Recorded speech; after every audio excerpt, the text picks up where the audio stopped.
주변에 장거리 연애하다가 결혼에 꼴이 나는 커플들 많죠. 안 질려서 그런 걸까? 그런데 여기에 과학적 근거가 숨어 있습니다. 사랑을 할 때 우리의 뇌는 마약 중독에 빠졌을 때와 같다고 합니다.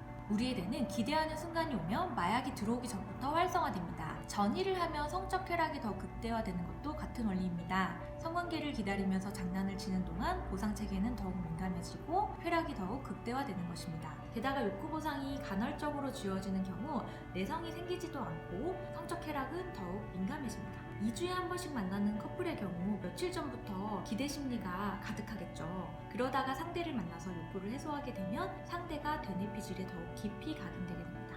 매일 밤 할 수 있으면 보상의 강도가 약해집니다. 심지어 사정량도 줄어들게 되죠. 마약을 매일 복용하면 내성이 생기는 것과 마찬가지입니다. 그러니 롱디가 결혼까지 이어질 확률이 과학적으로 높은 거죠. 이렇듯 사랑은 중독된 상태입니다. 처음 만날 때는 세상 좋죠. 도파민이 분비되기 때문입니다. 기분이 날아갈 것 같고 세상 모든 게 아름다워 보이죠. 물론 세월이 지나면 상대방이 지루해지고 질리기도 합니다. 하지만 우리가 연인과 떨어지거나 상실을 경험하게 되면 우리의 뇌는 부신피질 자극 호르몬을 발생시켜서 스트레스를 받거나 괴로움을 겪게 됩니다. 그래서 우리는 다시 연인에게 연락하거나 다른 사랑을 찾게 되죠. 이것이 바로 사랑 중독의 원리입니다. 이 책 끌림의 과학은 몰랑몰랑하지 않습니다. 과학책이죠. 사회신경과학 분야의 권위자들이 썼습니다. 그래서 그들은 이야기합니다. 사랑이란 그저 화학물질이 미리 정해진 회로에 신경반응을 일으키는 현상에 불과하다.